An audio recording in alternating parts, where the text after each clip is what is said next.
Hello, it's Joe with Wartilyo, and welcome to another installment of the Wartilyo Meta Report, where we focus on the competitive Warhammer Age of Sigmar events happening in the Philippines, what the top winning lists were, and lists that I personally find interesting. And today we are going to be talking about the Skavenbrew RTT that happened last September 14. This was organized by Wartilyo itself. Special shout out to the TOs, Lance, Christoph, and Johan for TOing the event, and also a special shout out to SideQuest Estancia for hosting us again. Thank you so much for enabling us to do these awesome events. Special shout out to Hobby Factory as well, one of the sponsors. And without further ado, let's jump into the tournament. So this was a 3-round tournament with 8 players, and it was also one of the first tournaments or AOS tournaments in the Philippines that features chess clocks. So just a fun fact for you. And yeah, so let's talk about the lists. And the champion and the one to win it all is Joshua Manalansan with the Lumineth Rumlords. By the way, this tournament happened before the recently released battle scroll, so it's a bit outdated, but I think there's still a lot of merit in tackling these lists and also the generals behind them. If some viewers of the Meta Report know that Josh was also the TO for the tournament that I covered in the previous episode of the Meta Report. So it's really nice to see him come here and to just, basically beat everyone, win them all. So he fought Blades of Corn, States of Darkness with Varangard, and also Sylvaneth with Alariel. So he just swept the entire tournament. So let's just talk about this list. So Lumineth Rumlords, one of the boogeymen of AOS 4, alongside Night Haunt and States of Darkness, I think. And then he had the Huracan Temple, so basically he can move again with Huracan units during the shooting phase. He has 3 drops, and then has the Morbid Conjuration for his manifestation. And of course, backed by that is Archmage Techlist that you can see here. So Techlist is really just out there summoning the spells, banishing and summoning them again, and then just sending them out. Not everyone has an answer to it because it's very rare to have +1 to unbind and +1 to banishing for that matter. So it's safe to say that these things will stay on the board if Techlist is going to be on the battlefield, right? So for the General's Regiment, we have Severith and Spirit of the Wind, just 2 very fast and also very, let's say, durable, I think, because Severith can't be shot by units outside of 12. And then the Spirit of the Wind is also very fast. So even if you can sort of like take shots at them, it's hard to catch up. So because of the Huracan Temple, they can just move wherever during the battlefield, which is very important because the battle plans for this event was shifting objectives, device, and close to the chest. The latter 2, I think, are pretty open battle plans, so it's kind of easy to sort of move around with them. You just have so much space, and then Techlist meanwhile is also giving you a lot of space by summoning a lot of manifestations. The Huracan Wind Chargers is kind of similar to Severith and the Spirit of the Wind because they can benefit from the battle formation. And then the Venari Dawn Riders are very strong, right? So they get -1 to hit, and then they can charge, and then they still have the -1 to hit, although that's not the case anymore with the battle scroll. But they basically melt whatever they touch with crit mortals +1 damage on the charge. And then on the Saviors of Cinderfall is one of his regiments of renown. That's why he's 3 drops. So Chaos and Toll are just basically there to sit on an objective and to just stay there. If both of them are contesting the same objective, they have 3 up save, 4 up ward. So it's difficult to lift them in general, and they have a really good control score as well. So Josh fielded this list. How this list wants to sort of function is very toolboxy. You can have a lot of different options, especially with how the Lumineth Realmlord's traits are. He can have Power of Hish. He can have the -1 to hit, and then he can just like choose whichever mode he's on. And I think that's one of the strengths of this list, right? Because he has so many choices, and Josh as well, who is a really good general, so he kind of knows how to sort of finesse with this list. As we know, LRL is like an army that if you make one mistake, everything sort of crumbles, and Josh is really good at not making mistakes. So if you end up facing this list, probably, I mean, it probably goes without saying, but try to screen as much with like an expendable screen with the Dawn Riders, because if what his game plan is probably to take the first turn, if you're, you know, if you don't have screens, is to take the first turn, kill something with the Dawn Riders, or pin something with the Dawn Riders. They're a 14-inch move, right? So with a 14-inch move, they can just like go anywhere basically, especially with battle plans that are like what we had. And then just screen with something against the Dawn Riders, and then try to deal with Techless as soon as possible, because that just takes off so many points and so many utility that's coming from him because of the Morbid Conjuration, right? So when you're fighting Techless, it's kind of Techless plus the manifestations. Especially pre-battle scroll, that was a very big problem, and I think still post-battle scroll, Techless is still relatively strong. However, the changes to banishing are very much friendlier to low banishing armies. But yeah, this is the list. Try your best to screen the Dawn Riders out, deal with Techless, and then, you know, Severeth and the Spirit of the Wind, they can kill something, but you can't really pin them down, so probably best to ignore them. But the main prongs of this attack is definitely going to be Techless with the manifestations and also the Dawn Riders, right? So if ever you try to face this list, just be wary of that. Although Severeth and the Spirit of the Wind can still definitely deal a lot of damage, but at the very least they're just like harassment damage. I don't think they can really kill a unit or kill like a single like big hero on their own, on barring disaster. But they still do a respectable amount of damage. But I think, you know, for me, just really try to deal with the Dawn Riders and Techless as soon as possible. You're never going to pin them down anyway. The Huracan, I mean. So that's the list. Josh, again, very strong general, managed to sweep the tournament, and then on his way to going 3-0, he beat the second and third place of this tournament. So at second place, then we have Alexis Sulit with the Slaves of Darkness. So Morbid Conjuration as well, Godsworth Warband, and then it's a Battlecore Varangard. So you kind of know this archetype is very strong, very good offensively. I mean, it's very good offensively. You have a Varangard that has a Corn Mark, so they have +1 attack on the charge, and then they probably have Demonic Speed that gives them 3d6 charge, right?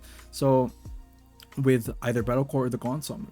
So they have a lot of casts as well with Battlecore, the Gaunt Summoner, and Battlecore is really just a really good defensive piece, because if you charge the Varangard, if you charge like a Chaos Chosen, let's say, he can give them there's a chance that he gives them a strike first, and that's basically a 50% chance to ruin your entire like game plan. And either way, Varangard is still very tough, still very difficult to lift.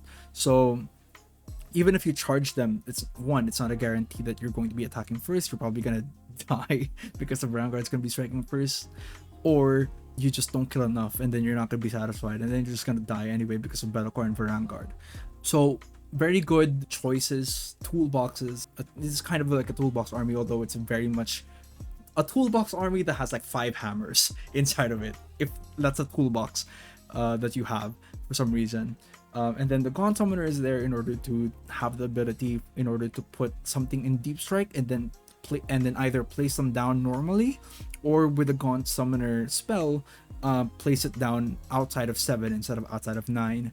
I think that's to sort of alleviate the weakness of the Chaos Chosen, because they are very slow. So they use a Gaunt. So he's planning to use a Gaunt Summoner in order to summon something, you know, very close to you, and then suddenly they're not slow anymore because they're only need a 7 on a 2d6. And then they have a Corn as well, so right? So +1 attack on the charge. It's just very difficult. Chaos Furies and Chaos Warriors are also there. Chaos Furies are there for battle tactics, they're very fast, and it's very difficult to pin them down because you can charge them, yeah, but then they are just going to retreat. And then suddenly you push out of an objective in order to charge Furies, and then they can retreat, and then they go over you, and then they sit on the objectives that you left. So very frustrating, very annoying. Chaos Warriors as well has the Nurgle mark, so it's very difficult to kill them. 2 drops as well, very aggressive. I think so. That's basically the game plan with this list. The Vanguard and Chaos Chosen are probably one of the strongest War Scroll, just like in isolation War Scroll in the game. So he's leveraging this alongside using Be'lakor in order to not just make them offensive units, but also have them defensive, having anti-charge tech in the combat phase in order to just make them strike first. As well as Be'lakor having Dark Master, so it just completely like nullifies, like, let's say your hammer, or nullifies like big units like, let's say, Nagash, or big units like Alariel. So it's very difficult to go against this list. I think one way to go against this list is to really just try your best to screen the Vanguard as much as possible. If you have any trouble going against this list or going against the LRL list, don't worry, because everyone else is. So try your best to screen of the Vanguard. If you have anything that deals mortals, they don't have wards, or not a lot of them have wards. So if you have something that deals crit mortals, they're actually very good to Be'lakor, because Be'lakor is ethereal. And then if you have if you have ways to deal mortal wounds, then definitely do that, right? Because this list is definitely difficult if you're trying to rely on them failing their saves, because they have very high saves, and Be'lakor is also ethereal. So that's this list. Again, this list is very strong. Alexis is also very strong general, so props to him for getting second. He went 2-1 overall, only losing to Josh, winning against Sylvaneth, and also winning against, I believe, Nighthaunt. So Nighthaunt is very strong, and he was able to sort of manage a W after that, right? So congratulations to Alexis for getting second, very well deserved. And the third, it's me. So I managed to get third in this tournament. That meme with like the 3-headed dragon, and then 2 of them are like very strong, very serious, meanwhile the third dragon just looks silly. Pat, if you are editing this, put up the meme so that people understand what I'm saying, I guess. This is my list. Sylvaneth. I really wanted to make Sylvaneth work this edition, so I went with this list. It's a 4-drop list. Outcast, so -3 to control score if you're in combat with a Sylvaneth unit. And I didn't also bring the Morbid Conjuration. I brought the Aetherot machineries, because I really like the cogs, because it gives -1 to hit against wizards if they're wholly within 12 of the cogs. So that includes Alariel, who is my general and is in my general's regiment, and is basically the centerpiece and the anvil of this entire army. I'm a big fan of the War Scroll. Healing 2d3, any hero face is very strong. But on the topic of Aetherot machineries, you also have the Pendulum, which is the only manifestation that can move in combat anymore, and it also deals a lot of mortal wounds. So yeah, and then the Quicksilver Swords, which is also there. Only summoned that once this tournament, but anyway. Kurnoth Hunters with Great Bows, I really like them with Alariel, not just because of priority target, but because they're also very useful for bodyguard. I'm a very big bodyguard merchant, meaning I really like bodyguard. So you're going into Alariel with cogs, so they have -1 to hit, and then they have bodyguard with the Kurnoth Hunters with Great Bow, so a -1 attack as well. So it's gonna be very difficult to already lift Alariel. Second regiment is Belfanos, so gives run in charge for 3 units, map wide. And then the Warsong Revenant, I like it. It's very toolboxy. I really like lists, units and lists that have very different tools to them. That's why I say toolboxy a lot, because I'm such a big fan of them. That's why I like these 3 lists in particular, because I don't think they're very one-dimensional. I think they have so many tools to them in order to, eke out a win no matter the matchup, right? So anyway, Warsong Revenant is there because it's one of the few wizards that have +1 to unbind and +1 to banishing. And then you can also give a 6-up ward for units that are wholly within 12, or you can -1 to ward save enemy units that are within 12 of the Warsong Revenant. So a lot of different modes there, a lot of different functions, and I really like it. Meanwhile, the 4th regiment has Spirit of Durthu. On the opposite side of being multifunctional, there's one function for Spirit of Durthu, and that is to kill someone. Because Warsinger gets +2 to move, and if you have Spirit of Durthu, you have Belthanos for the victory. That's a 13-inch move Durthu that you wouldn't want your units to touch, basically, because he'll melt anything that he touches. And yeah, that's my list. How do you fight against this list? Ideally, you fight against this list in a battle plan with a lot of objectives. I counted, this is only 10 models, so it's very easy to sort of dance around my list and try to score objectives and score battle tactics without dealing with Alariel, because you're never gonna kill Alariel, because Alariel has -1 to hit and -1 attack, barring disaster. Or, you know, you also want to go around and killing the things that actually enable Alariel, that protect Alariel, something like the Warsong Revenant, something like Belthanos that enables the run and charge. And also the Colonel Hunters with Great Bows, because they are going to be my pick for Honor Guard, right? Basically, you tear down the pieces before you tear down the centerpiece, basically, which is par for the course, I think, for God models, if you want to beat this list. But yeah, that's it for the top 3. Managed to get 3rd. I wasn't expecting it. I really just wanted to even just get 1 win, because my last tournament, I went like 0-1, 0-2 and 1. Sorry, 0-1 and 2, 1 draw, 2 losses. So it was really only up from here. I'm very happy to get 3rd. So that's it for the top 3, and at the end of every meta report, I tackle the list that I really like, and I really like BJ's list. So BJ, similar to me, has is a list that has very little models. So you have Katakros, 6 Morghast, 4 of them Archai, 2 of them Harbingers, 2 Mortar Crawlers, and an Ossifector. That's the list, and I'm a very big fan of it, because Katakros is just so tanky. It's kind of similar to my list, actually, in a sense that you don't really want to deal with Katakros. You kind of want to deal with the Morghast, you want to deal with the Mortar Crawler before you even try to deal with Katakros. Mortar Crawlers are super strong, super swingy, but when they hit, they hit really hard. The Morghast Archai is also there. There are actually a lot of like wrinkles to this list, in a sense that Morghasts are very good anti-manifestations and anti-spellcasting, which if you're fighting something like Teclis, probably works a lot better than usual compared to Harbingers, right? And Harbingers, I believe, is just there for battle tactics. And then the Ossifector is there for the manifestations, which I actually really like the manifestations of OBR, especially the ones that recur. But yeah, and then the Lotus Saturation is very good defensively, -2 to charge rolls, and then Diversionary Tactics. Sorry, Lotus Saturation is the 5-up ward in order for the Ossifector, and then Diversionary Tactics is the -2 to charge if you're within 12 of the hero. And you know, that's the list. 2 catapults, Katakros, and 6 Morghast, and an Ossifector. Very big fan. I would love to pilot this list personally.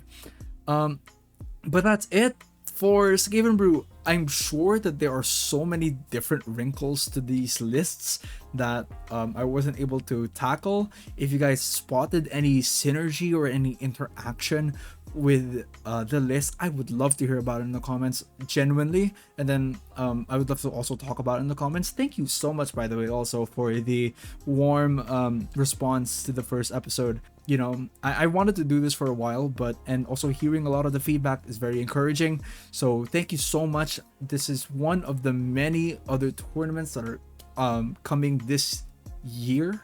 We have a team tournament happening in November. We have a big RTT that's also happening in October, and probably more events either in between or after or before that. So as long as there is an event for it, there's definitely going to be a meta report for it as well. So stay tuned. Thank you so much for watching. Hit the like, hit subscribe, comment, and hit the bell. As always, YouTuber stuff. And then that's it. Thank you so much for watching. I'll see you next time.